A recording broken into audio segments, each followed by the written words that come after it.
오늘의 주요 뉴스입니다. 제주항공 여객기 참사 원인을 밝힐 블랙박스의 커넥터가 분실된 것으로 확인됐습니다. 이 경우 미국에서만 분석이 가능해 해독에만 6개월 이상 걸릴 수 있다는 우려가 나옵니다. 단독 보도합니다. 제주항공 여객기 참사로 희생된 179명 가운데 지금까지 146명의 신원이 파악됐습니다. 관계 당국은 DNA 분석과 지문 채취를 통해 나머지 33명의 신원을 확인하고 있습니다. 참사 하루 만에 사고 기종과 동일한 제주항공 여객기가 랜딩 기어 문제도 회항했습니다. 국토교통부는 해당 기종인 B737800 항공기를 대상으로 전수 특별 점검에 나섭니다. 고위공직자범죄수사처가 윤석열 대통령에 대해 체포영장을 청구하며 강제 수사에 돌입했습니다. 현직 대통령이 수사기관의 조사 요구에 불응해 체포영장이 청구된 건 헌정 사상 처음 있는 일입니다.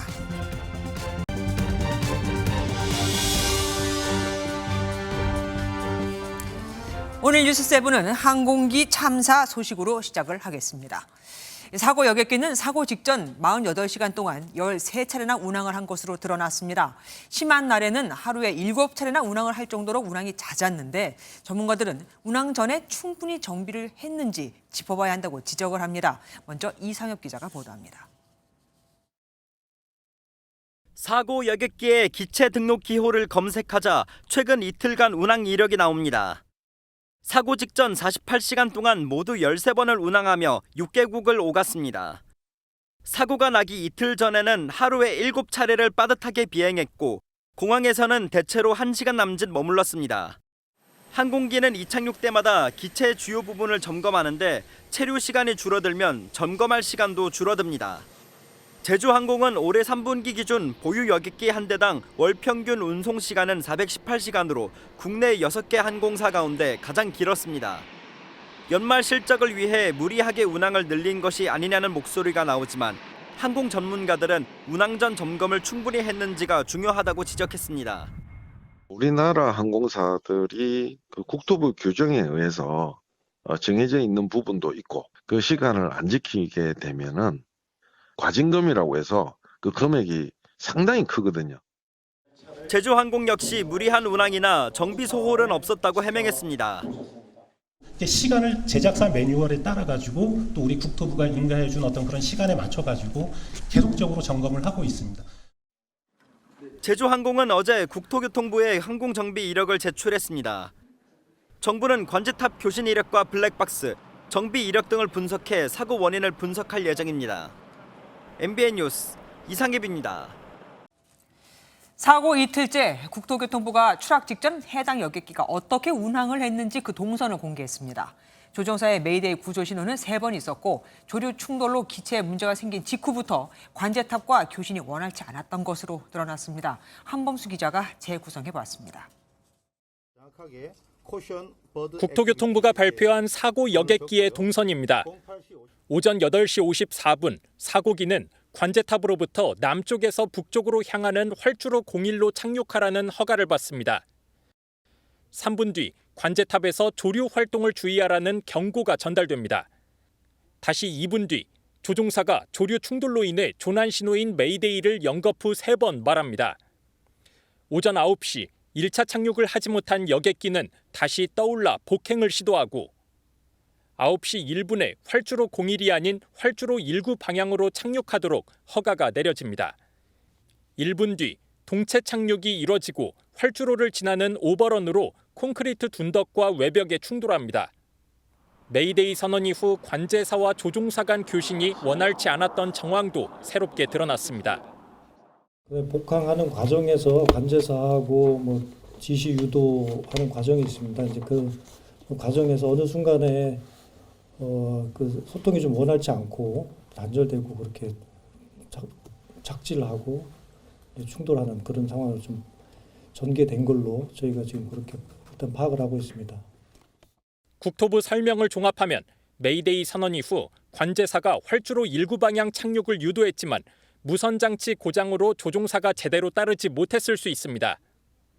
관제사의 19 방향 허가를 아예 듣지 못한 채 조종사가 독자적 판단에 따라 역방향으로 동체 착륙을 시도했을 가능성도 있습니다. 국토부는 정확히 어떤 상황이었는지 블랙박스 분석과 관제사 면담을 통해 확인하겠다며 신중한 답변을 내놨습니다. MBN 뉴스 한범수입니다. 제주항공 여객기 참사가 도대체 왜 또 어떻게 발생했는지 알기 위해선 블랙박스 해독이 필수죠. 그런데 아주 큰 문제가 생겼습니다. 내용을 알기 위해서는 블랙박스를 분석 컴퓨터에 연결해야 하는데 컴퓨터에 연결할 커넥터가 사라져버렸습니다. 이혁근 기자가 단독 보도합니다. 블랙박스 중 비행 기록 장치는 제주항공 참사의 원인을 밝힐 핵심 열쇠입니다.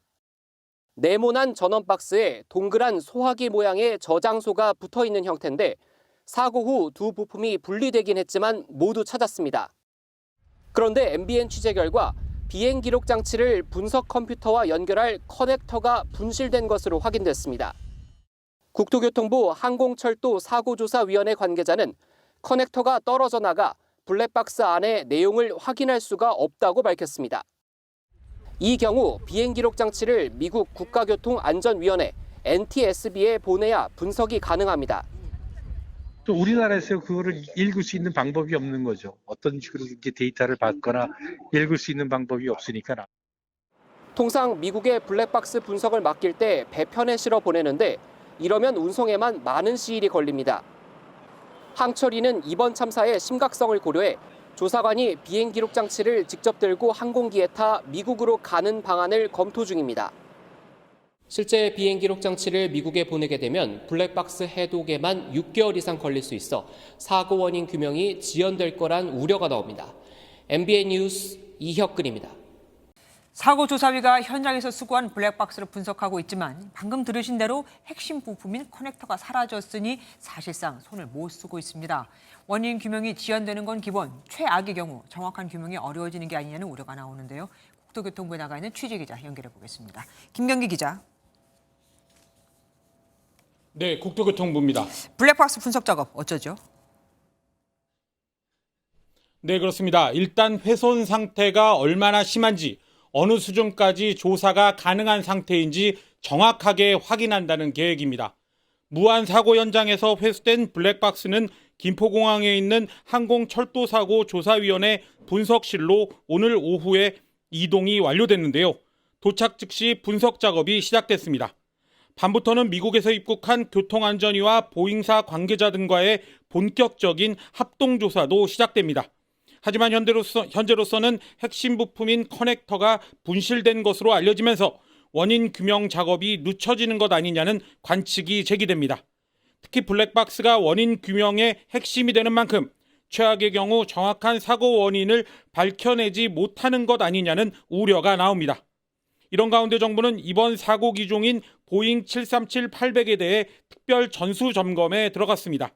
중단거리용이어서 저비용 항공사 중심으로 101대가 운영 중인데 주요 부품에 대한 정비 이력을 다음 달 3일까지 들여다봅니다. 정부는 또 사고기를 운영한 제주항공에 대해 강도 높은 안전감독을 실시할 예정입니다. 지금까지 국토교통부에서 MBN 뉴스 김경입니다. 그렇다면 이 블랙박스에는 무엇이 담겨 있을까요? 블랙박스는 크게 두 가지로 나누어 볼 수 있습니다. 해독만 된다면 사고 원인을 깔끔하게 확인할 수 있는 걸까요? 최은미 기자가 알아봤습니다.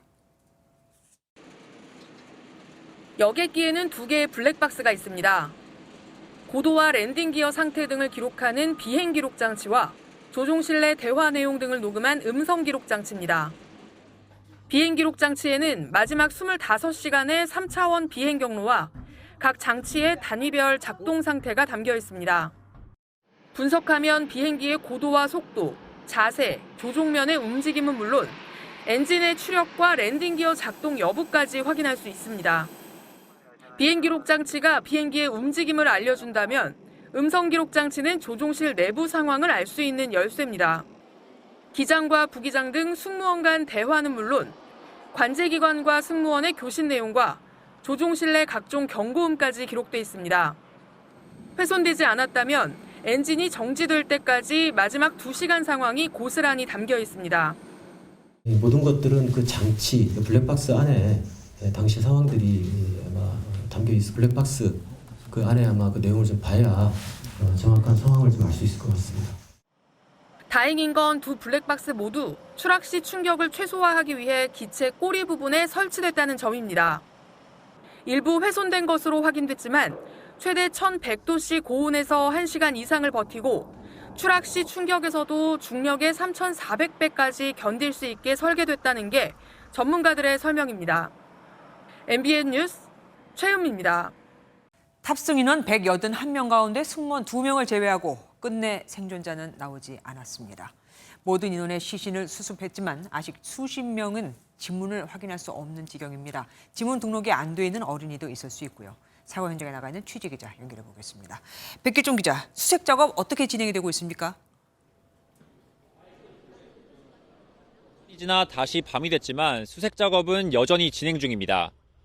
어젯밤 9시쯤 마지막 실종자 2명을 찾아낸 뒤 수색은 신원 확인에 필요한 신분증 등 유류품을 확인하는 데 집중하고 있습니다. 오늘 오전부터 소방대원들은 물론 군과 경찰도 투입돼 여객기 잔해와 근처 숲을 속을 수색했습니다. 하지만 착륙 과정에서 폭발과 기체 분리로 탑승객들이 밖으로 튕겨져 나간 탓에 수색에 적지 않은 시간이 걸릴 것으로 보입니다. 사고 현장을 다시 찾는 유가족들의 발길도 계속되고 있다고요? 네, 이곳에선 오늘 아침부터 슬픔에서 헤어나오지 못한 유가족을 여럿 볼 수 있었습니다. 뒤늦게 순천에서 올라온 노모를 모시고 온 희생자의 언니는 다시 한번 깊은 슬픔에 잠겼습니다. 저기 카톡이 떴더라고요. 우리 조카하고 동생하고 그 대화한 내용이 나 뭐 유언해야 되나? 그게 제 동생이에요. 그게 마지막 대화예요. 정말 마지막 그게 대화. 마지막 대화예요. 그리고 안 읽었잖아요, 동생. 많은 유가족들은 시신을 가급적 빨리 인도받기를 원하지만 그러지 못하고 있는데요. 경찰은 폭발 등으로 인해 시신이 훼손된 정도가 심해 조속한 검안이 어렵기 때문이라고 설명했습니다. 현재까지 현장에서 수습한 시신은 모두 606구고 보다 작은 시신 조각이 남아있는지 지금도 수색 중입니다. 현장에서 수습한 시신의 DNA가 확인될 때까지는 열흘 정도는 더 소요될 것으로 보입니다. 지금까지 전남 무안국제공항 사고 현장에서 MBN 뉴스 백길종입니다. 하루아침에 가족을 떠나보낸 유족들은 공항에서 뜬 눈으로 밤을 지새웠습니다. 179명 가운데 146명의 신원을 확인했지만 장례 절차는 잠시 중단된 상황입니다. 무안국제공항에 취재기자 나가 있습니다. 전민석 기자, 33명의 신원은 언제쯤 확인이 될까요? 네, 희생자 가족들이 모여있는 무안국제공항에 나와 있습니다. 제 뒤로 구호용 쉘터가 빽빽이 모여있는 걸 보실 수가 있을 텐데요. 제주항공 여객기 참사 유족들이 뜬 눈으로 밤을 보낸 곳입니다. 희생자의 신원은 179명 가운데 146명이 확인됐습니다. 나머지 33명의 신원은 DNA 검사를 거쳐 이르면 오늘 밤 확인될 것으로 보입니다. 그러나 장례 절차는 중단된 상황입니다. 시신 훼손이 심한 탓에 가족에게 시신이 인도되기까지는 열흘 정도 더 필요할 것으로 보입니다. 179명의 시신 전부는 임시 안치소로 사용되는 경납고에 보관 중입니다.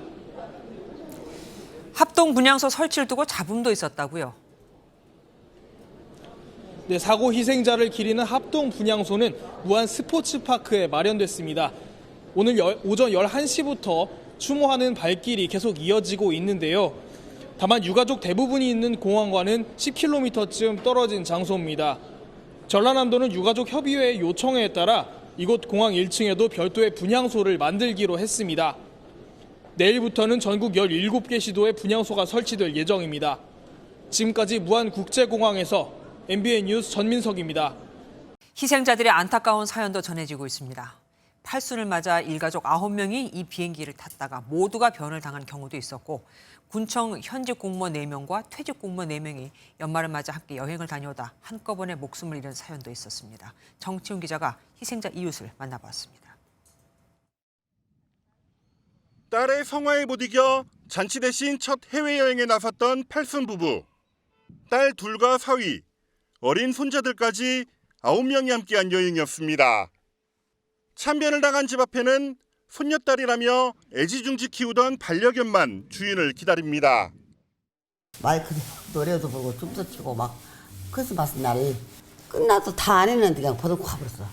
내 오가는 하도 여기서 잘해놓은 게 노인당에 우타이야 빠졌다 했어.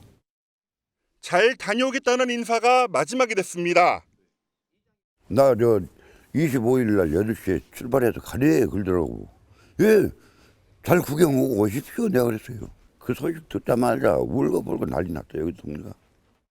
전현직 공무원과 국민 등 13명이 사고기에 탑승했던 화성군은 온 동네가 침통한 분위기입니다. 평소 쓰던 책상에는 하얀 국화와 즐기던 커피가 놓였고 갑작스런 이별을 슬퍼하는 손편지가 붙었습니다. 이제 1년 남아서 즐겁게 근무하시고 퇴직하고 자유롭게 살으시겠다고 그렇게 말씀하셨는데 화순에선 고등학생 두 아들과 아버지가 함께 태국 여행에 나섰다가 3부자 모두 참변을 당한 소식이 전해지며 안타까움을 더하고 있습니다. 장흥군에서 사고 소식을 접한 이웃은 한달음에 공항까지 찾아왔습니다.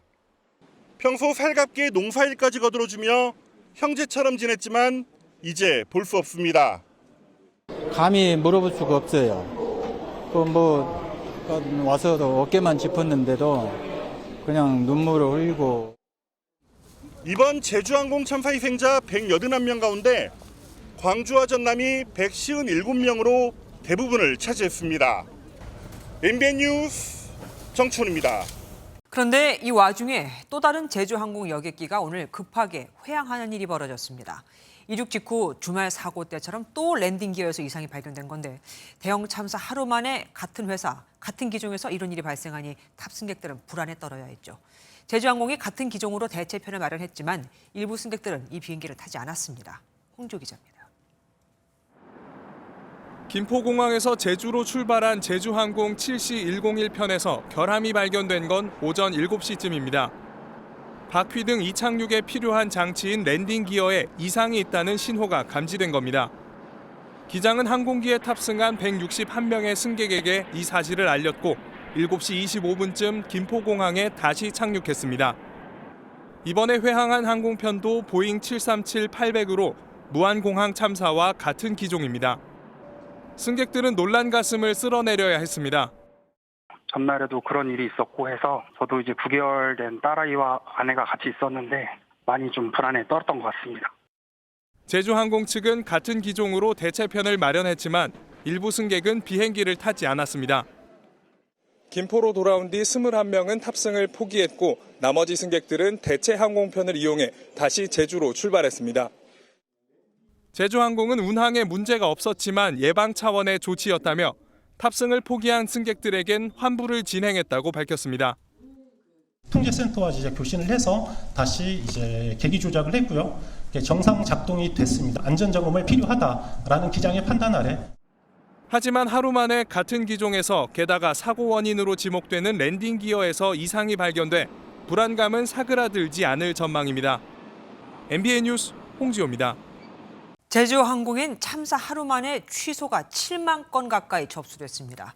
특히 사고가 난 기종은 국내에만 101대가 운항 중인데 다른 항공사에도 내가 예약한 비행기의 기종이 뭐냐는 문의가 빗발치고 있습니다. 신용수 기자가 취재했습니다. 오늘 낮 김포공항 제주항공 카운터가 평소보다 썰렁합니다. 가급적 여행이나 업무 출장을 미루려는 승객들이 늘면서 제주항공엔 사고 후 24시간 동안 7만 건 가까운 취소 건이 접수됐습니다. 일부 커뮤니티에선 제주항공 관련 계열사 불매 운동까지 벌어지고 있습니다. 그런 문의도 있긴 있고 보통 온라인 하시다 보니까 그 온라인으로 처리를 많이 하시고 떠나는 승객들도 불안한 마음을 감추지 못합니다. 저 가족분들이 많이 걱정해가지고 오는데 좀 불안하긴 했는데 고통이 저를 가져서 되게 불안했고 특히 여기 왔을 때 난기류가 심해서 더 불안감이 커졌던 것 같아요. 항공사와 여행사에는 탑승권 취소뿐만 아니라 사고 여객기와 같은 기종인지에 대한 문의도 늘고 있습니다. 사고가 발생한 보잉 737-800 항공기는 국내에서만 모두 101대가 운행 중인데 대부분 저비용 항공사에서 운항하다 보니 제주항공뿐 아니라 다른 항공사에까지 여파가 미치고 있습니다. 기종을 확인해달라고 하시는 분이 계세요. 제주항공이 아니더라도 기종 자체를 피하고 계시는 것 같아요. 어수선한 시국에 침체된 경기, 최악의 항공사고까지 겹치면서 당분간 여행 수요가 살아나긴 어려워 보입니다. MBN 뉴스 신용수입니다. 지금부터는 이번 사고의 원인을 분석해 보도록 하겠습니다. 참사의 핵심은 크게 4가지로 나눠볼 수 있습니다. 철새, 내려오지 않은 랜딩 기어, 작동하지 않은 날개 제동 장치, 또 비행기가 정면으로 부딪힌 둔덕입니다. 먼저 랜딩 기어부터 살펴보겠습니다. 사고가 난 여객기는 활주로에 바퀴도 없이 몸통으로 착륙을 시도했죠. 착륙 바퀴, 이 랜딩 기어가 자동으로 내려오지 않으면 기장이나 부기장이 수동으로 내릴 수 있게 돼 있는데 그런 차선책이 있었음에도 끝내 바퀴는 내려오지 않았습니다. 이유가 뭘까요? 윤기란 기자가 보도합니다.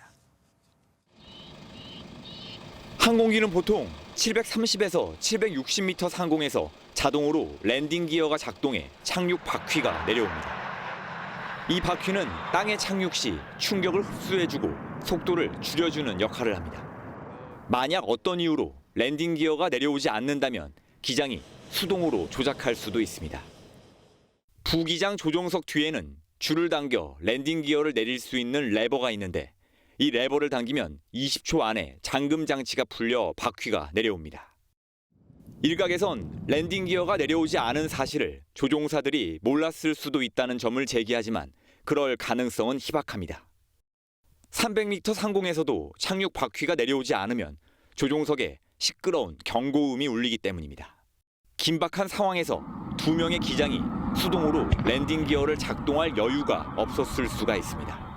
메이데이 선택한 다음에 빠른 시간 내에 사고가 났기 때문에 매뉴얼로 시도를 할 만한 그런 시간적인 여유가. 당국은 어떤 이유로 항공기 시스템이 마비돼 착륙 바퀴마저 내려오지 않았는지를 집중적으로 살펴볼 예정입니다. MBN 뉴스 윤기란입니다. 비행기 양쪽 날개에는 저항력을 높여 속도를 줄이는 스포일러와 에어브레이크가 있는데 이번 사고 영상을 보면 날개 제동 장치도 펼쳐져 있질 않습니다. 날개 브레이크만 펴졌어도 감속이 많이 돼 희생자가 줄었을 텐데 말이죠. 장진철 기자가 알아봤습니다. 랜딩 기어, 즉 바퀴가 펼쳐지지 않은 채 활주로에 착륙한 비행기. 속도가 줄어들지 않고 그대로 밀려갑니다. 자세히 보면 날개 위쪽과 아래쪽에 펼쳐진 게 전혀 없습니다. 비행기 양쪽 날개에는 스포일러와 에어브레이크로 구성된 날개 브레이크가 있는데 모두 펼쳐지지 않은 겁니다. 에어브레이크는 아래로, 스포일러는 위쪽으로 펼쳐져 항력을 높여 30에서 40% 정도 감속 효과가 있습니다. 정상적으로 작동이 됐으면 활주로가 짧아져서 담벼락에 100이라는 힘으로 충돌할 걸 70이나 60으로도 충돌할 수 있지 않았을까.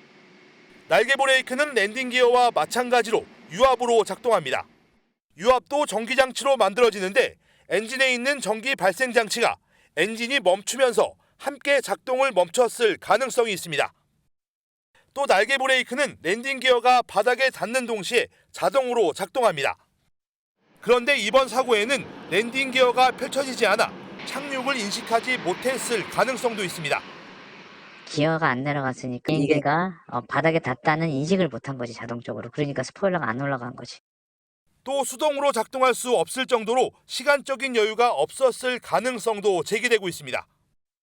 비행기 3대 제동장치인 날개 브레이크가 펼쳐지지 않은 이유에 대해서도 보다 정밀한 조사가 필요해 보입니다. MBN 뉴스 장진철입니다. 이번엔 대형 참사의 세 번째 원인으로 지목되는 둔덕을 살펴보겠습니다. 당초 희생자가 많았던 건 기체가 두동강이 나서로 추정됐었지만 아니었죠.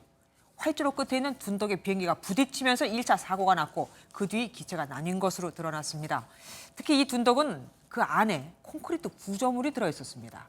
얼마나 충격이 컸을지는 참사로 증명이 됐죠. 해외에서는 비행기 활주로 끝에 이런 콘크리트 구조물이 있다는 것에 경악을 하고 있습니다. 김지혜 기자가 자세히 살펴봤습니다. 항공기가 부딪힌 흙더미 둔덕은 일부 무너져 있고 콘크리트와 빨간 구조물은 절반이 없어졌습니다. 빨간 시설물은 비행기가 활주로 중앙에 정확히 착지할 수 있게 신호를 주는 안테나 로컬라이저입니다. 로컬라이저는 비행기가 신호를 받을 수 있게 활주로의 시작점과 수평을 맞춰야 합니다. 활주로 경사면을 비교하면 인천공항은 수평을 이루지만 무안공항은 차이가 있습니다.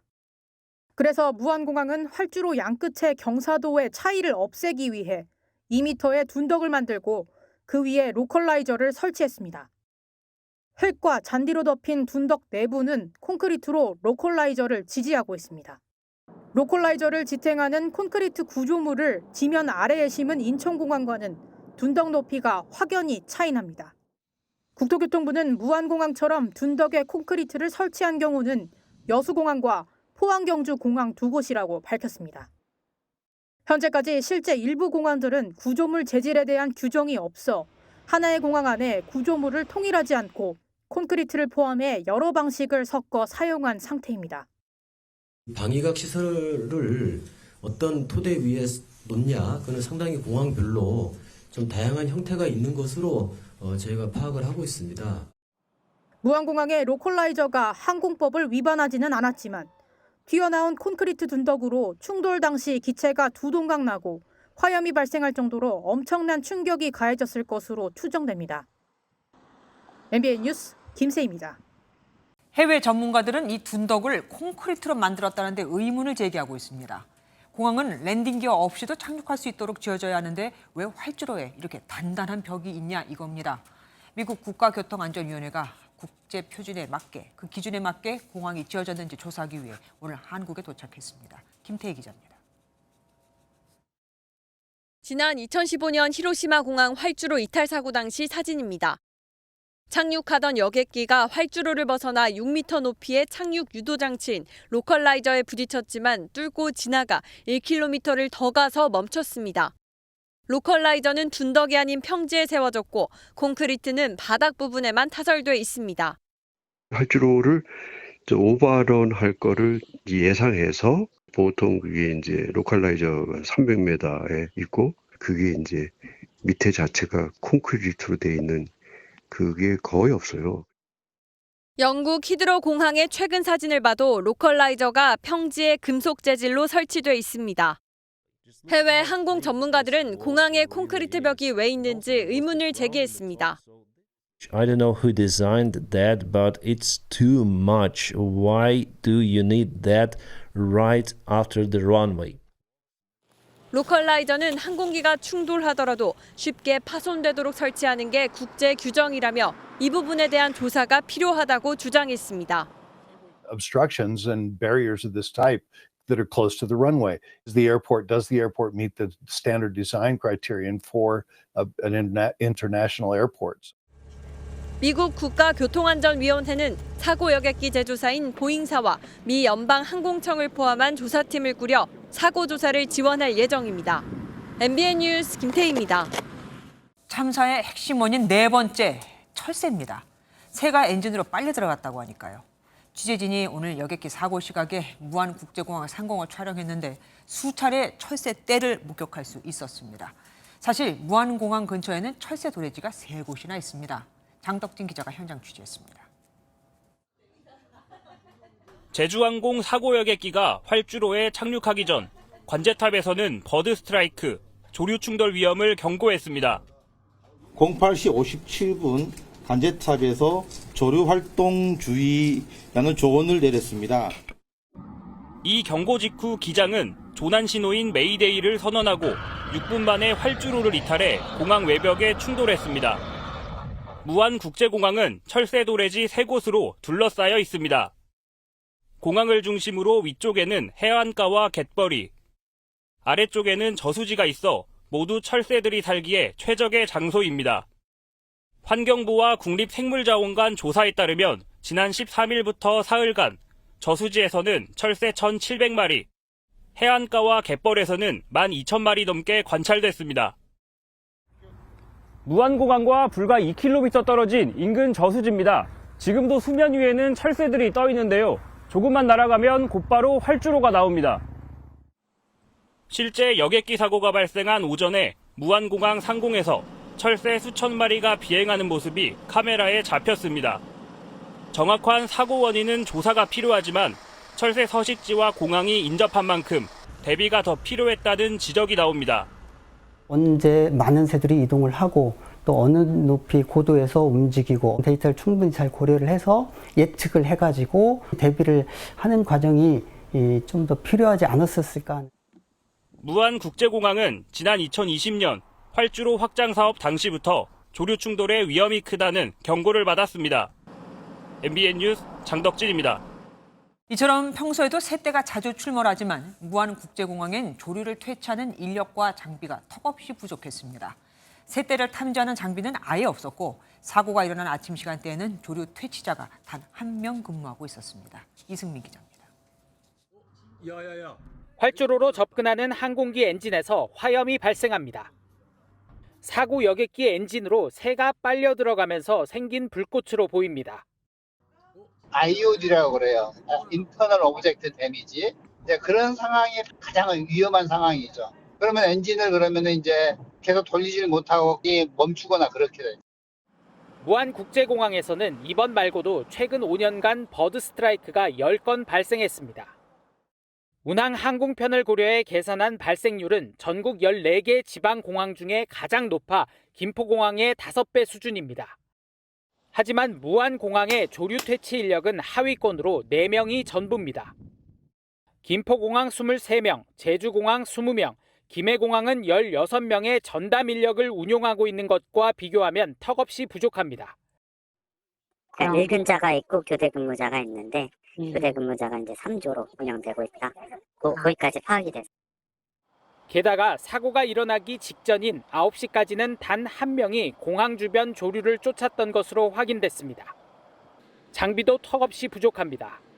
무안공항은 조류 탐지 레이더나 열화상 탐지기 모두 설치돼 있지 않았습니다. 무안뿐만 아니라 국내 공항 중 조류 탐지 레이더가 설치된 곳은 단 한 곳도 없습니다. 도쿄 하네다 공항 등 해외 공항에서는 조류의 이동을 탐지하는 장비를 갖춘 만큼 철새 도래지 인근 공항이 많은 국내에도 도입이 시급하다는 지적입니다. MBN 뉴스 이승민입니다. 제주항공 사고 원인으로 조류 충돌을 추정할 수 있는 제보 영상이 있었습니다. 이 영상을 보면 공항 상공에서 여객기 엔진 쪽에서 3번 폭발하는 듯하고 연기가 나기도 합니다. MBN 취재진이 이 영상을 찍은 목격자를 만나 최초 신고 상황을 확인해봤습니다. 노하린 기자입니다. 전남 무안의 한 펜션으로 여행을 온 제주항공 사고 목격자는 아침 식사 준비를 하던 중 펑펑하는 소리를 듣고 카메라부터 찾았습니다. 그러니까 불꽃이 보이는 거예요. 친구들한테 야 이거 엔진 고장 났다 하고 카메라를 이렇게 돌리고 나서 마지막 찍은 게 이제 정확하게 찍힌 거죠. 영상은 오전 8시 58분 41초부터 59분까지 19초 분량인데 검은 연기와 함께 폭발음이 연속해서 들립니다. 8시 57분 공항 관제탑에서 조류 활동 주의 조언이 내려지고 8시 59분 사고 여객기 조종사가 조류 충돌로 인한 비상선언을 하기 직전입니다. 이후 항공기가 방향을 바꿔 동체 착륙해 공항 외벽과 충돌한 9시 3분. 목격자는 한국공항공사 고객센터에 신고 전화를 했습니다. 네, 무엇을 도와드릴까요? 9시에 그 무안공항에 도착하는 비행기 때문에 전화 드렸거든요. 안전하게 착륙했나요? 그 오른쪽 엔진에서 뭐 불꽃이 막 튀더라고요. 항공사는 9시에 정각에 도착된 걸로 확인되는데. 상담원은 현장 실무부서에 확인해보겠다고 답했고 목격자는 15분 뒤 회신을 받았습니다. 확인하는 중에 전화가 끊어져서 제가 지금 불 나가지고 앞에 막 난리예요. 지금 항공기가 조금 도착하는 중에 좀 추락을 해서 이게 좀 조치 중 사고 때문에 지금 조치 중에 있다라고 그렇죠. 확인을 했고. 직업이 뭐냐면 외항선 선장이에요. 그래서 사고에 조금 민감하거든요. 그래서 제가 그 버릇적으로 어떠한 위험 사항이 있을 때는 미리 동영상을 찍는 편이거든요. 사고 원인에 대해 해석이 분분한 가운데 최초 목격자의 순간적인 기지가 원인 규명에 큰 도움이 될 것으로 보입니다. MBN 뉴스 노하린입니다. 제주항공 여객기 사고 인명피해가 컸던 만큼 사고 원인 또 공항 관리 등에 대해 다양한 의문점이 제기되고 있습니다. 사고의 쟁점과 제기되는 다양한 해석들을 정리해보겠습니다. 경제부 최윤영 기자와 함께합니다. 어서 오십시오.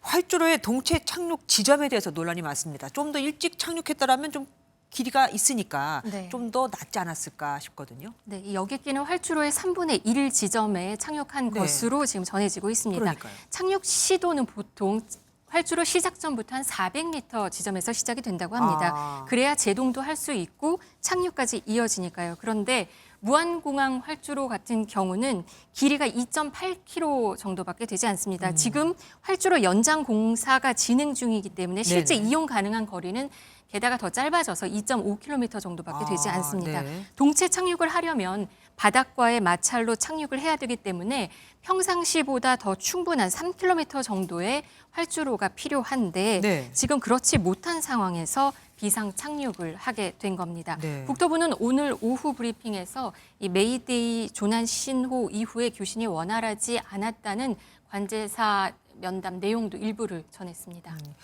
지금 말씀하신 대로 활주로에 착륙을 해서 물론 마찰로 멈추기도 하지만 그 전에도 원래는 좀 속도가 느려져야 되는 거 아닙니까? 근데 그러지 못했다고 하더라고요. 네, 활주로 영상을 보시면 네. 제동 장치들이 작동을 하지 않았습니다. 랜딩 기어 바퀴도 안 내려온 상태에서 날개의 스피드 브레이크도 작동을 하지 않았고 네. 오직 바닥 마찰로 제동이 진행이 됐는데 네. 속도는 줄지 않았고 사실 엔진으로 긁고 온 것으로 볼 수 있다 이런 분석도 나오고 있습니다. 네. 엔진 2개가 다 고장이 난 것이 아니었는지 이런 추측도 나오는 상황이고요.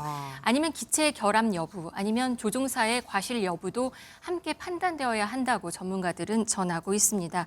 여기에 활주로 끝에 외벽 앞에는 두 형태의 콘크리트 구조물까지 이 모든 상황이 참사로 이어지게 하는 안타까운 상황이었습니다.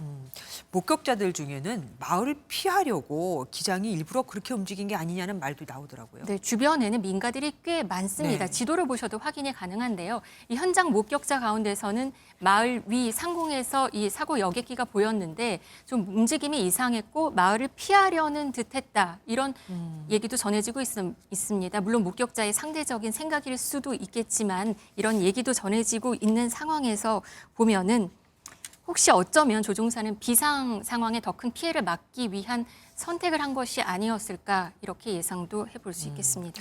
동체 착륙을 한 거잖아요. 그러면은 이렇게 육지, 그러니까 활주로 말고 바다였으면 어땠을까라는 말도 나오더라고요. 네, 영화 허드슨 강의 기적이 네네. 그 예로 들고 있는데요. 혹시 무안공항 인근의 바다에 착륙했다면 더 큰 사고를 막았을 수도 있겠다 이런 주장도 나오는 상황입니다. 네. 다만 해상 착륙의 경우는 수백 킬로미터 속도의 기체가 수면 위에 충돌하는 것은 사실 시멘트 바닥에 그대로 부딪히는 것과 같다 이런 지적도 있습니다. 특히 강이 아닌 바다에서는 조류가 세고 또 바위나 갯벌 등 지면 상태도 예측하기 어려운 상황입니다.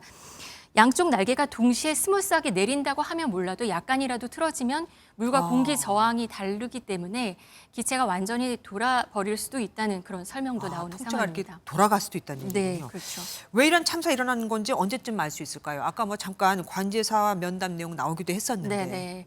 오래 걸립니다. 이 항공사고의 경우에는 항공철도사고조사위원회에서 관련 법에 따라서 조사를 하게 됩니다. 정확한 결과가 나오기 전까지 정보 공개가 되지 않습니다. 기체 결함이나 조종사 실수 아니면 관제 영역의 문제나 공항 문제 어느 쪽이냐에 따라서 사실 천문학적인 배상 문제가 걸려 있기 때문에 조심스러울 수밖에 없습니다. 최소 6개월에서 최대 3년도 걸릴 수 있는 상황인데요. 3년이요. 네, 과거 아시아나 샌프란시스코 사고는 11개월이 걸렸고 대한항공 괌 사고는 2년 6개월이 걸렸습니다.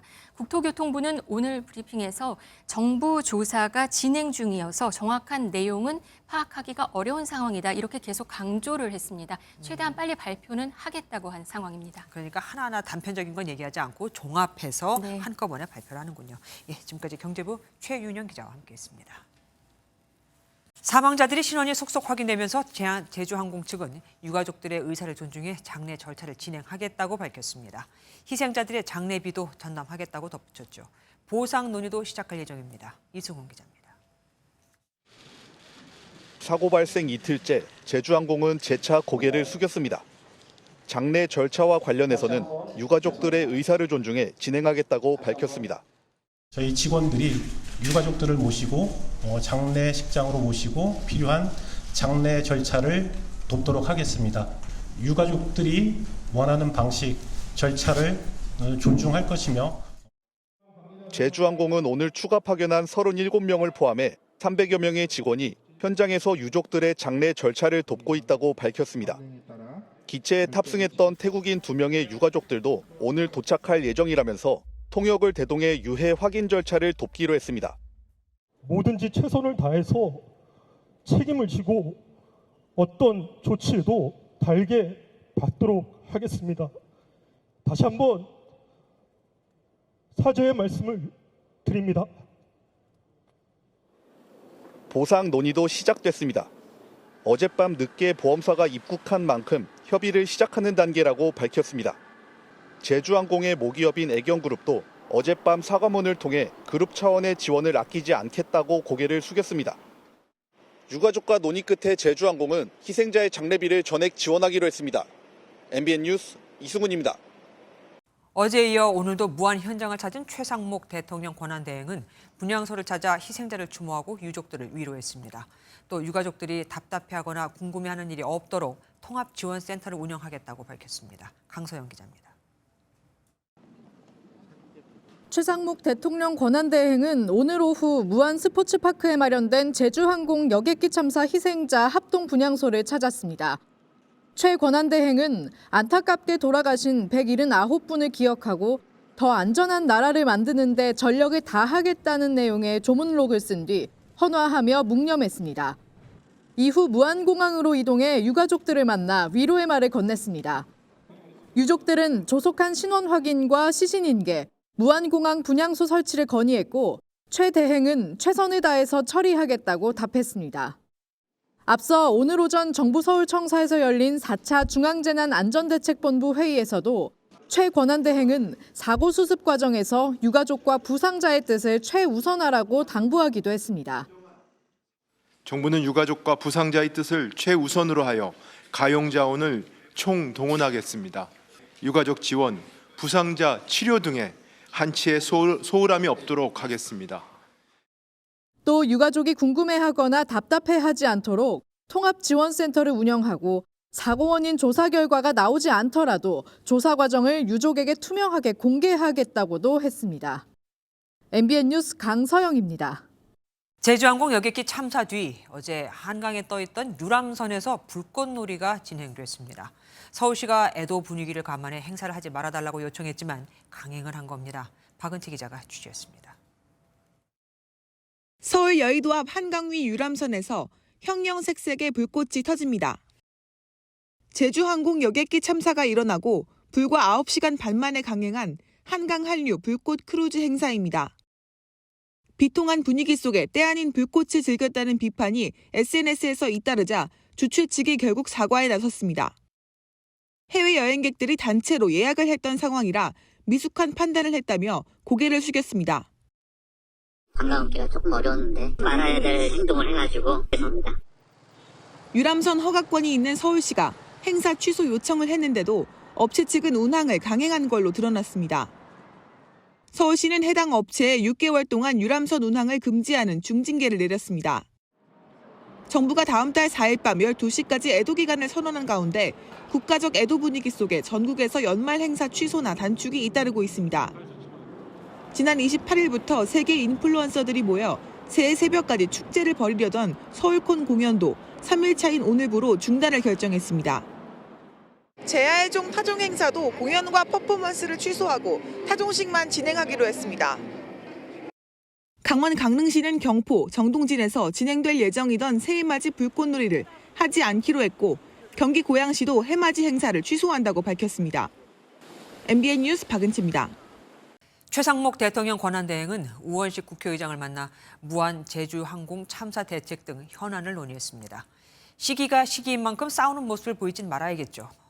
헌재 재판관 임명, 거부권 행사 등 민감한 사항은 공개하지 않았는데 최 권한대행은 쌍특검법 거부권 시한을 이틀 앞두고 고심에 고심을 거듭하고 있습니다. 이기정 기자입니다. 국회를 찾은 최상목 대통령 권한대행을 우원식 국회의장이 맞이합니다. 최 권한대행이 직을 맡은 지 사흘 만의 만남입니다.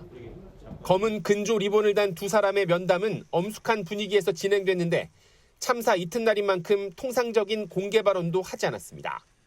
면담에서는 참사 사고 수습과 유가족 지원 대책, 전국 상황이 논의됐습니다. 헌법재판소 재판관 임명과 쌍특검법 거부권 행사 같은 현안에 대해서는 양측 모두 말을 아꼈습니다. 여러분들이 지금 궁금해하고 계시는 전국 현안들에 대해서는 확인해 드릴 게 없다는 점을 말씀을 드리겠습니다. 내란 특검법과 김건희 여사 특검법에 대한 거부권 행사 시한이 이틀 남은 만큼 내일 국무회의에 상정되거나 모레 임시 국무회의에서 최종 결정될 수 있습니다. 최 권한대행은 고심을 거듭하는 것으로 전해졌는데 기존 정부 방침을 유지할 거란 전망에 무게가 실립니다. 전임 권한대행인 한덕수 국무총리도 사실상 야당이 특검을 임명하는 등 특검법에 반헌법적 요소가 있음을 지적했습니다. MBN 뉴스 이기종입니다. 극단으로 치닫던 여야도 때가 때인 만큼 정쟁을 미루고 유가족 애도와 사고 수습에 집중했습니다. 국민의힘은 권영세 비대위 체제로 공식 전환됐는데요. 취임 직후 무안공항을 찾은 권 위원장은 유족들을 만나 위로하고 서면 취임사에선 그간 제대로 된 사과가 없었다는 비판 때문인지 비상계엄과 탄핵 사태에 대해 사과했습니다. 유호정 기자입니다. 참사 이튿날 현장을 찾은 국민의힘 지도부는 유족을 만나 사고 수습과 지원을 약속했습니다. 일어나서는 안 될 일이 일어났는데 빨리 찾아가 싶어요. 찾아라. 그렇게 하겠습니다. 예. 오늘 취임한 권영세 신임 비대위원장도 취임식을 생략한 채 무안공항에서 첫 발을 뗐습니다. 하늘이 무너졌던 듯한 그 슬픔을 제가 어떤 말을 해도 위로가 될 수 없을 거라고 생각이 듭니다. 몸과 마음을 추스리시고 힘을 내시기를 부탁을 드린다는 말씀을 드립니다. 저희들도 열심히 돕겠습니다. 재난 컨트롤타워 부재 우려 속에 출범한 여당 비대위의 최우선 과제는 사고 수습입니다. 다만 비상계엄과 탄핵 사태 이후 당내 혼란을 수습해야 하는 과제도 안고 있습니다. 권 위원장은 서면 취임사를 통해 비상계엄과 대통령 탄핵으로 불안과 걱정을 끼쳐드린 점에 대해 깊이 사과드린다고 밝혔습니다. 그러면서 야당을 향해 탄핵과 입법 폭거 중단을 촉구하는 동시에 여야정 협의체 재개도 제안했습니다. 권 위원장은 비대위원과 주요 당직자 인선도 발표했습니다. 비대위원에 이미자, 최형두, 김용태, 최보윤 의원을 내정하고 김상훈 정책위 의장은 유임했습니다. 김용태, 김재섭 의원을 포함해 소장파나 개파색이 옅은 의원들을 적극 기용했지만 대통령과 거리 두기가 이뤄질지는 미지수입니다. MBN 뉴스 유호정입니다. 이재명 더불어민주당 대표는 어제 이어 오늘도 무안공항을 찾았습니다. 다시는 비극적 사고가 일어나지 않도록 할 수 있는 모든 것을 다하겠다며 유족들 앞에서 눈물을 보이기도 했습니다. 표선우 기자가 보도합니다. 이재명 민주당 대표는 어제에 이어 오늘도 사고 현장을 지켰습니다. 무안에서 긴급 회의를 연 이 대표는 수습을 위해 할 수 있는 모든 것을 다하겠다고 강조했습니다. 다시는 이런 비극적 사고가 일어나지 않도록 지금 무엇보다 중요한 것은 사고 수습입니다. 우리 당은 항공참사대책위원회를 중심으로 할 수 있는 모든 것을 다 하겠습니다. 희생자들이 안치된 무안 합동 분향소를 조문하고 오후에 다시 무안공항을 찾아 유족들을 위로했습니다. 유족의 눈물을 손수 닦아주기도 한 이 대표는 좋은 나라를 만들어달라는 당부에 죄송하다며 눈물을 보이기도 했습니다. 민주당은 유족의 목소리를 반영해 야당으로서 할 수 있는 지원을 해나가기로 했습니다. 저희가 최대한 짧은 시간 안에 DNA 검사를 마치고 유족들이 장례를 치르실 수 있도록 그렇게 조치를 하겠다는 말씀 드리겠습니다. 이재명 대표는 하루 더 지역에 머물며 유족 지원과 애도를 이어갈 방침인 가운데 항공참사 대책위를 꾸린 민주당은 당직자 등에게 국가 애도 기간 언행에 유의해 줄 것을 당부했습니다. MBN 뉴스 표선우입니다. 이어서 12.3 비상계엄 사태 관련 윤석열 대통령 수사 속보 이어드리겠습니다. 공수처가 출석 요구에 불응하고 있는 윤석열 대통령에 대해 오늘 전격적으로 체포영장을 청구했습니다. 현직 대통령에 대한 체포영장 청구는 사상 처음 있는 일인데요. 윤 대통령 측에선 적법하지 못한 영장 청구라고 반발하고 있지만 공조수사본부는 윤 대통령에 대해 관저 수색 영장도 청구했습니다. 이혁재 기자입니다. 윤석열 대통령을 내란 사태의 우두머리로 지목하고 수사 중인 고위공직자 범죄수사처가 윤 대통령에 대해 체포영장을 청구했습니다. 어제 윤 대통령이 공수처의 세 번째 소환 통보에 불응한 지 하루 만입니다. 공수처는 공수처 기소 사건을 맡아온 서울중앙지법이 아닌 서울 서부지법에 영장을 청구했습니다. 서울 한남동에 위치한 대통령 관저를 관할에 두고 있기 때문입니다.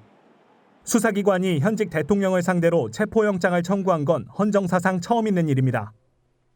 앞서 윤 대통령은 지난 18일부터 29일까지 공수처에 3차례에 걸친 소환 통보에 모두 불응했습니다.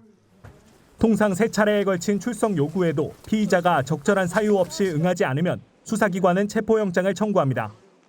공수처는 최근 구속 기소된 김용현 전 국방부 장관의 신문조서를 검찰로부터 넘겨받는 등 윤 대통령 수사에 속도를 내왔습니다. 윤 대통령 측은 공수처가 내란죄 수사권이 없다며 수사가 적법하지 못하다는 내용을 담은 의견서를 법원에 제출했습니다. 권한 없는 기관에 의한 체포영장 청구고 형사소송법상 체포영장 청구 요건에도 맞지 않는다. 그게 핵심입니다. 윤 대통령 측은 서울중앙지법이 아닌 서부지법에 영장이 청구된 이유에 대해서도 특별한 사정이 있는지 의아하다는 입장을 내비쳤습니다. 법원은 오늘 중으로 체포영장 발부 여부를 결정할 것으로 보입니다. MBN 뉴스 이혁재입니다.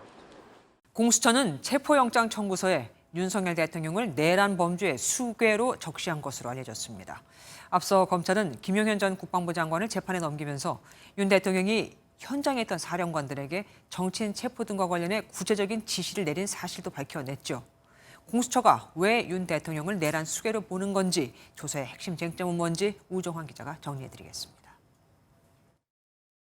반국가 세력들을 일거에 척결하고 자유헌정 질서를 지키기 위해 비상계엄을 선포합니다. 윤석열 대통령의 비상계엄 선포와 함께 계엄군이 국회 진입을 시도합니다. 당시 윤 대통령은 총을 쏴서라도 문을 부수고 진입하라, 국회의원들을 다 체포하라고 사령관들에게 지시한 사실이 검찰 수사로 드러났습니다. 이재명 대표님 있었고 야당 원내대표 있었고 그러니까 위원장님 생각이 나고 빨리 문을 부수고 들어가서 안에 있는 인원들을 끄집어내라 라고 말씀을. 윤 대통령은 국회에서 계엄 해제 요구안이 가결된 뒤에도 2번, 3번 계엄하면 되니 계속 진행하라고도 지시한 걸로 조사됐습니다. 앞서 검찰은 김용현 전 국방부 장관을 재판에 넘기면서 비상계엄은 내란에 해당하고 윤 대통령이 국회 봉쇄와 계엄 해제를 막는 과정에서 직접적인 지시가 있었다고 결론 내렸습니다. 이 같은 검찰 수사 자료 등을 토대로 고위공직자범죄수사처는 윤 대통령을 내란 행위의 수괴로 체포영장 청구서에 적은 걸로 알려졌습니다. 공수처 조사에서 핵심은 윤 대통령이 어느 정도까지 구체적인 지시를 했는지를 확인한 데에 초점이 맞춰질 걸로 보입니다. 특히 국회와 선관위에 군병력을 투입시킨 목적이 무엇이었는지, 정치인 체포 지시를 직접 했었는지 등의 조사가 집중될 걸로 예상됩니다. 윤 대통령 측은 군과 경찰 지휘관들의 진술이 상식에 맞지 않다며 혐의를 부인하고 있습니다. 만약 체포영장이 발부돼 집행된다면 공수처는 48시간 이내로 윤 대통령에 대한 구속영장을 청구해야 합니다. MBN 뉴스 우종환입니다. 법원이 체포영장을 발부하게 된다면 공수처는 영장을 들고 관저를 찾아 윤석열 대통령 신병 확보에 나설 것으로 보입니다. 그간 경호처의 반응을 보면 경호처와의 충돌도 있을 수 있습니다. 현장에 나가 있는 취재기자 연결해 보겠습니다. 박기원 기자, 지금 대통령 관저 앞 분위기 어떻습니까? 네, 헌정사상 최초로 현직 대통령에 대한 체포영장이 청구되면서 이곳 대통령 관저 앞은 오후 내내 긴장감이 고조되고 있습니다. 법원이 아직 체포영장을 심사 중인 가운데 윤 대통령은 관저에 머물며 상황을 지켜보고 있는 것으로 전해졌습니다. 윤 대통령은 공수처가 적법하지 못한 수사를 하고 있기 때문에 기본적으로 조사에 응하기 어렵다는 입장입니다. 오늘 윤 대통령 측 윤갑근 변호사는 만약 체포영장이 발부되면 협조할 계획이냐는 질문에 그때 가서 얘기하겠다며 즉답을 피했습니다. 영장 청구 사실이 알려진 뒤 윤석열 대통령을 지지하는 보수단체 회원들이 관저 앞에서 집회를 벌이고 있는데요. 태극기와 성조기 등을 든 집회 참가자들은 탄핵 무효를 외치다 일반 차량을 경찰 차량으로 오해해 진입을 막으려 하면서 잠시 혼란이 빚어지기도 했습니다. 만약 영장이 발부되면 경호처가 체포를 나갔을 가능성은 없는 겁니까? 예, 맞습니다. 지난 경찰의 압수수색 때처럼 경호처가 공수처의 체포 시도를 막을 가능성도 있습니다. 직무정지가 된 상태이긴 하지만 윤석열 대통령이 아직 현직 대통령 신분이기 때문인데요. 하지만 긴급 체포와 달리 법원에서 심사를 거쳐 적법하게 발부받은 체포영장 집행을 끝까지 가로막기는 어려울 것으로 보입니다. 영장 집행을 경호처가 계속 거부할 경우 공무집행방해로 경호대원들도 체포가 가능하기 때문입니다. 오늘 안으로 영장 발부 여부가 결정될 것으로 보이는 만큼 내일 오전 중에는 영장 집행이 이뤄질 수 있다는 관측이 나옵니다. 지금까지 대통령 관저 앞에서 전해드렸습니다. 한덕수 국무총리에 대한 탄핵 소추안의 의결 정족수가 151명이냐 200명이냐를 두고 여야가 첨예하게 대립했었죠. 때문에 151명 쪽에 손을 들어준 국회의장에게 항의하며 여당이 가처분 신청을 낸 거고요. 한 총리 탄핵안을 접수받은 헌법재판소는 일단 가처분 등 재판부 결론이 나오기 전까지는 국회의 결정에 유효하다고 밝혔습니다. 직무정지가 맞다 이겁니다. 최희지 기자가 보도합니다. 이 안건은 국무총리 한덕수에 대한 탄핵 소추안입니다. 그러므로 헌법 제65조 2항에 따라 제적위원 과반수의 찬성으로 지난 27일 여당은 한덕수 대통령 권한대행의 탄핵소추안 표결 발표가 끝나기도 전에 거세게 반발했습니다. 의결 정족수에 문제가 있다는 겁니다. 국회는 한 권한대행의 국무위원 신분을 적용해 의결 정족수 151석을 기준으로 삼았습니다. 하지만 국민의힘 측에서는 대통령 권한대행을 하고 있는 만큼 대통령 탄핵 요건인 200석이 적용돼야 한다고 주장했습니다. 권한대행에 대한 탄핵을 하기 위해서는 의결 정족수가 3분의 2 이상이 필요하다는 얘기를 강조를 하면서 첨예한 대립이 이어지면서 국민의힘은 탄핵안 무효를 주장했고 헌법재판소에 권한쟁의 심판을 청구하고 가처분 신청까지 냈습니다. 헌법재판소는 이에 대해 현재로서는 국회 결정이 유효하다는 입장을 내놨습니다. 여당 측이 제기한 심판에 대해 헌재의 결정이 있기 전까지는 헌법 65조 제3항을 근거로 탄핵 효력이 유효하다고 설명했습니다. 헌재는 오늘 한 권한대행 탄핵안의 주심을 배정했고 내일 윤 대통령 탄핵안 심판과의 우선순위를 결정해 발표할 예정입니다. 또 재판관 6인 체제로 선고까지 가능한지에 대해서는 속도를 내서 논의하고 있다고 밝혔습니다. MBN 뉴스 최희지입니다. 제주항공 참사에 정치권 정쟁도 일단은 멈추는 분위기죠.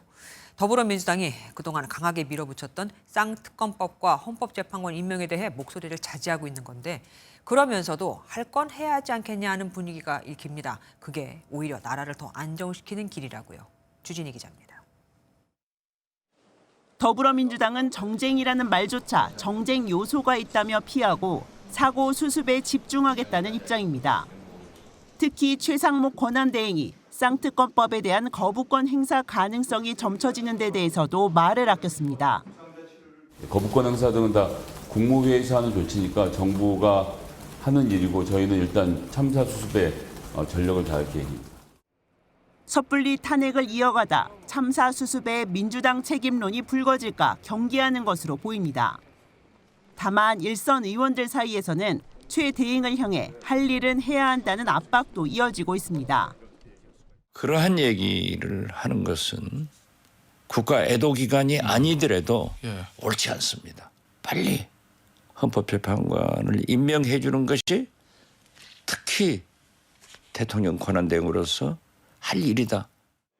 당장 사고 수습을 최우선에 두고 있는 민주당이지만 전국 안정을 위해서는 헌법재판관 임명이 필수라고 판단하고 있는 만큼 물밑에서는 최 대행을 향한 설득도 이어질 전망입니다.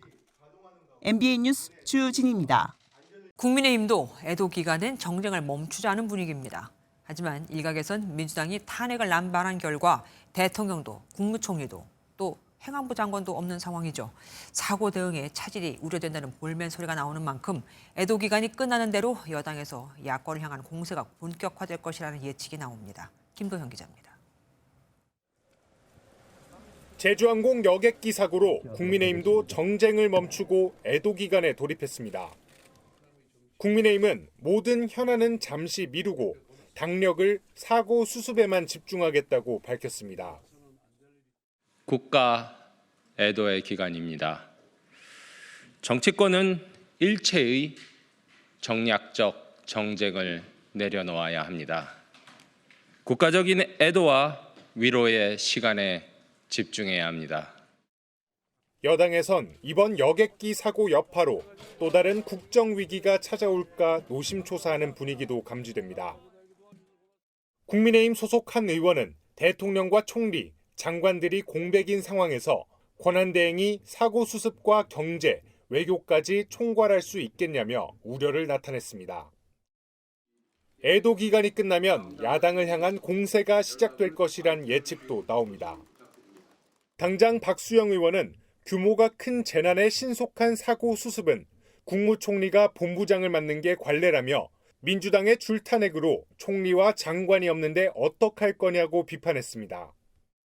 민주당은 논평할 가치도 없다며 발끈했습니다.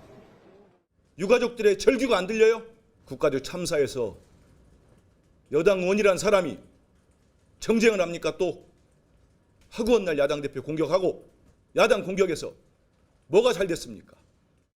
국가 애도 기간에도 여야의 물밑 신경전이 오가면서 사고 수습 과정을 둘러싼 정치권의 공방이 거세질 것이란 전망이 나오고 있습니다. MBN 뉴스 김도형입니다. 국회 출입하는 김지영 기자와 정치권 상황 좀 더 자세히 뉴스 추적해 보겠습니다. 어서 오십시오. 김 기자, 국가적 재난 상황인 만큼 여야가 정쟁은 자제하고 있습니다. 그런데 내일 국무회의가 예정돼 있잖아요. 여기 그러면은 이른바 쌍특검이 상정되는 겁니까? 네, 매주 화요일 열리는 정례 국무회의는 내일 예정대로 열립니다. 하지만 내란 특검법과 김건희 특검법, 이 쌍특검법 상정 여부는 아직 결정되지 않았습니다. 네. 쌍특검법에 대해 정부가 거부권을 행사할 수 있는 시한은 다음 달 1일이죠. 공휴일인 만큼 내일 국무회의에 상정되는 게 맞지만 1월 1일 임시 국무회의 개최 가능성도 열어뒀습니다. 네. 최상목 대통령 권한대행은 오늘 국무총리실로부터 쌍특검법에 대한 종합 보고를 받고 숙고에 들어간 것으로 전해집니다. 앞서 한덕수 총리가 이 특검법의 거부 의사를 밝혔다가 탄핵된 거 아니겠습니까? 그러면은 최 대행도 고민이 깊겠습니다. 네, 하지만 지금까지 최 대행이 이 쌍특검법에 대해 공개적으로 입장을 밝힌 적은 없습니다. 네. 다만 윤석열 대통령이 김여사 특검법에 대해 3차례 거부권을 행사했을 당시 최 대행은 국무위원으로서 특검법의 위법성을 이유로 거부권 행사를 건의해왔습니다. 네. 이런 점에서 기존 입장을 그대로 유지할 것이란 관측이 우세합니다. 특검법도 물론 중요합니다만 더 중요한 게 지금 탄핵 심판 단계 이제 정국이잖아요. 그러면 헌법재판관 임명 이게 더 중요하지 않겠습니까? 네, 맞습니다. 특검법은 위헌적이라는 정부의 일관된 방향성이 있습니다. 네. 하지만 이 헌법재판관 임명은 조금 다른 문제입니다. 최 대행이 윤 대통령의 계엄 선포를 강하게 반대했다고 알려졌고 또 경제 수장으로서 불안한 경제 상황을 누구보다 잘 알고 있습니다. 국회를 통과한 헌법재판관 임명 동의안을 전격적으로 처리해 탄핵 정국을 조기에 수습할 수 있다는 가능성이 나오는 이유입니다. 네. 하지만 제한적 권한 행사만 가능한 데다 무엇보다 사고 수습에 총력을 다해야 하는 상황에서 이렇게 전향적인 정치적 결단을 기대하긴 어렵다는 전망도 적지 않습니다. 일단 탄핵은 멈춘 상태입니다만 민주당이 헌법재판관 임명을 마냥 미뤄줄 것 같지도 않아요. 네, 한덕수 총리 때처럼 딱 시한을 못 박지는 않았습니다. 하지만 탄핵 시계가 완전히 멈췄다고 보긴 어렵습니다. 네. 헌법재판관 임명은 탄핵 심판 절차와 관련된 사안이기 때문에 일단 사고가 어느 정도 수습되면 탄핵 카드로 다시 최 대행을 압박할 가능성이 큽니다. 이 사고 수습에 대한 과정들을 좀 보고 또 하나는 최상목 권한대행의 국정 수행 과정을 좀 지켜보면 어떻게 할지 저희들은 방향이 나오지 않을까 싶습니다. 국민의힘은 여전히 특검법도 그렇고 헌법재판관 임명도 그렇고 다 반대하는 겁니까? 네, 당내 분위기를 취재해봤는데요. 여전히 반대 입장이 명확합니다. 국민의힘은 내일 의원총회를 열고 최 대행에게 쌍특검법 거부권 행사를 요청하는 총회를 다시 한번 모을 것으로 보입니다. 다만 이번엔 야당과의 협상 여지를 남겼습니다.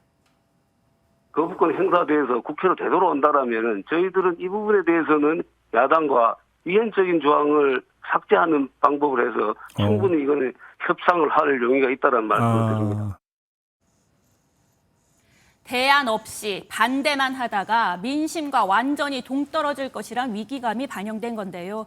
후보 추천권을 야당이 독점하는 이 부분에 대한 협의가 관건입니다. 네, 지금까지 김지영 기자와 함께했습니다. 고맙습니다. 스포츠 뉴스입니다. 코로나19 이후 운동을 즐기는 사람들이 정말 많아졌죠. 그 덕일까요? 최근 불경기에도 스포츠 산업은 계속 성장하고 있습니다. 특히 4차 산업시대답게 빅데이터와 친환경 기술이 성장의 밑거름이 되고 있는데요. 최영규 기자가 취재했습니다. 사방에 설치된 카메라 아래 발판에서 공을 던지자 화면에 사람을 본뜬 모형이 그대로 따라하는 모습이 나옵니다. 신체 움직임을 빅데이터로 수치화해 동작을 분석해주는 바이오 메카닉 기술입니다. 20대의 카메라와 제 몸에 연결된 40개가 넘는 센서를 통해 제 동작을 측정하게 되는데요. 어떤 정보를 확인할 수 있는지 제가 직접 던져보겠습니다.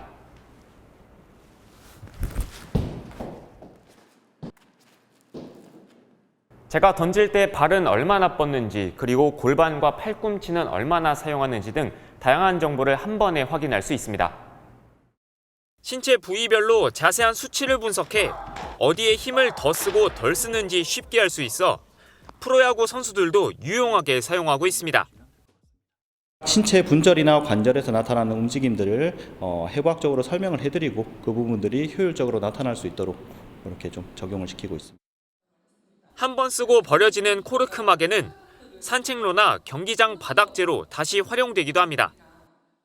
천연재료들이 고무만큼 성능을 충족하지 못했기 때문에 그동안 대체할 수가 없었는데 코르크에 코팅을 입혀서 그러한 그 고무의 성능에 좀 부합할 수 있는 이런 기술 덕분에 4년 전 52조 원 규모였던 스포츠 산업은 코로나19 기간에도 성장을 거듭하며 최근 50% 늘어난 78조 원까지 커졌습니다.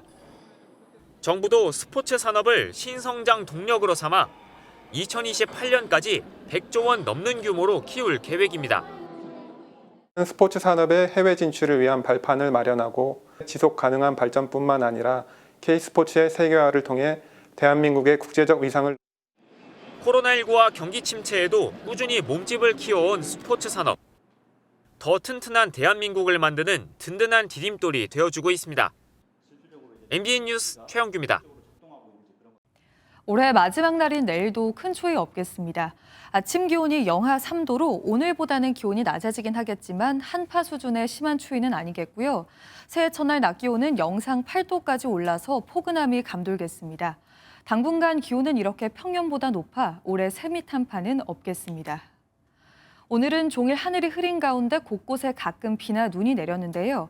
내일 이른 새벽까지 강원과 충청, 일부 남부 내륙으로는 1cm 미만의 약한 눈이 내리는 곳이 있겠습니다. 내일 해가 비치면서 하늘은 차츰 맑아지겠고 올해 마지막 해넘이와 새해 첫 해돋이는 전국 대부분 지역에서 구름 사이로 보실 수 있겠습니다. 한편 동해안 지방으로는 수일째 건조주의보가 이어지고 있고요. 강원 영동 지역으로는 강풍특보까지 발효 중입니다. 각종 화재 사고에 유의하셔야겠습니다. 내일 중부지방 아침 기온은 서울이 영하 3도로 출발해서 낮 기온은 영상 3도까지 오르겠고요. 남부지방 낮 기온도 전주가 6도, 부산은 8도가 예상됩니다. 당분간은 대체로 맑은 날씨가 이어질 전망입니다. 날씨였습니다.